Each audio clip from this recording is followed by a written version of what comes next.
अस्सलामुअलैकुम वरहमतुल्लाहि वबरकातुहू। सूर्य Urdu primary school Nagarjuna नगर नांदेड़ के ऑनलाइन एजुकेशन के सेशन में आज हम जमात हश्तोम मजमून रियाजी का पहला सबक नातिक और गैर नातिक आदात की मश्क नंबर 1 उसका दूसरा सवाल देखेंगे।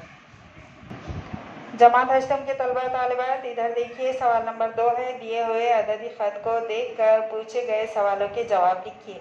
यहाँ पर अददी ख़त दिया हुआ है, इनको देखकर नीचे के 3 सवालों के जवाब हमको लिखना है। आप फिर कॉपी में इस तरह से ये नीचे के सवालात लिखेंगे और हम बोर्ड पे इसके जवाब लिखा रहे हैं वो लिखेंगे। अब देखिए, इधर हमने ये अददी ख़त को इस तरह से बोर्ड पर बनाया है। सवाल नंबर 1 है, नुक्ता बी किस नातिक आदात को ज़ाहिर करता है। नुक्ता बी यहाँ पर ये किस नातिक आदात को ज़ाहिर करता है। सबसे पहले तो देखिए, इस अददी ख़त में हर इकाई फासले के बीच में 3-3 नुक्ते बनाए गए। हर इकाई फासले के कितने हिस्से किए हुए हैं? नुक्ते 3 हैं, लेकिन हिस्से कितने देखिए, 1 2 3 4।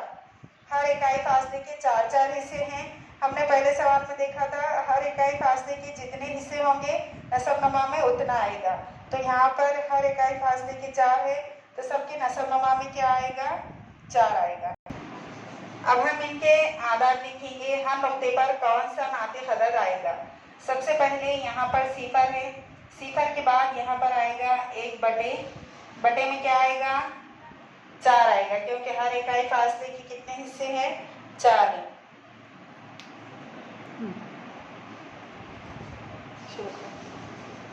1/4। फिर उसके बाद क्या आएगा? 2/4। उसके बाद आएगा 3/4 और उसके बाद आएगा 4/4, यानी कि 4 को 4 से काटेंगे तो 1 आता है, तो इस तरह से यहाँ पर 1 है। उसके बाद 5/4, 6/4, 7/4, 8/4, यानी काटे तो 2 हो जाएगा तकसीम करने पर।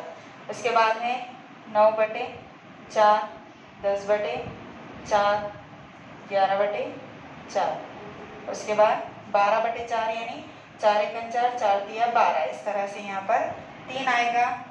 फिर है सिफर के इधर यहाँ पर मनफी आदात दिए हुए हैं, तो इस तरह हम इसको मनफी में लिखेंगे। -1/4, -2/4 और -3/4। यहाँ आएगा -4/4, जिसको -1 लिखेंगे। उसके बाद है -5/4, -6/4 और -7/4। फिर यहाँ पर -8/4 की जगह 2 है।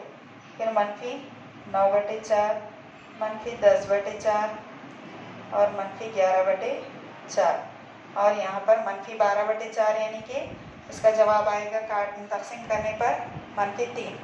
अब यहाँ पर हमको सबसे पहला सवाल है, नुक्ता बी किस नातिक अदद को ज़ाहिर करता है। किसको ज़ाहिर करता है? पहले का जवाब है -10/4 को ज़ाहिर करता है।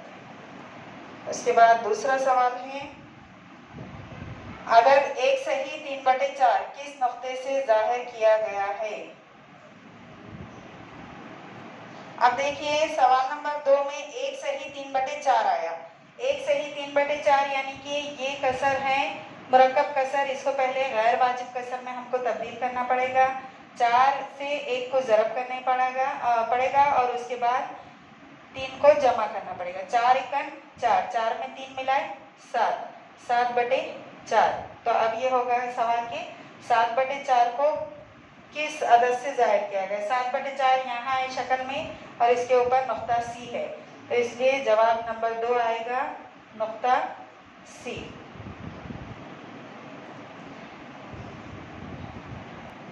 उसके बाद सवाल नंबर 3 है, नुक्ता डी से नातिक अदद 5/2 को ज़ाहिर किया गया है, ये बयान सही है या गलत है। तो आइए हम शक्ल में देखते हैं। नुक्ता डी यहाँ पर है।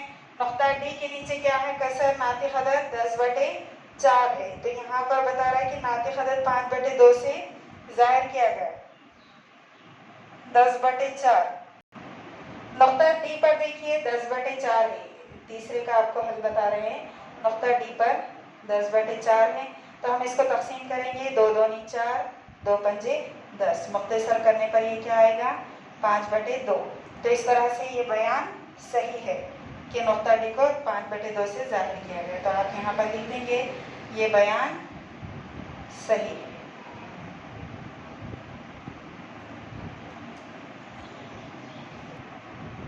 जमात अशरफ के प्यारे तलबा और तालिबात, इस अददी ख़त को आपको पेंसिल से बनाना है और बनाकर इस तरह से इसको फेयर कॉपी में लिखना है। और हमारे इन तमाम वीडियोस को आप ज़्यादा से ज़्यादा देखिए, समझिए और लिखिए और ज़्यादा से ज़्यादा शेयर कीजिए, लाइक कीजिए और सब्सक्राइब कीजिए। अल्लाह हाफिज़।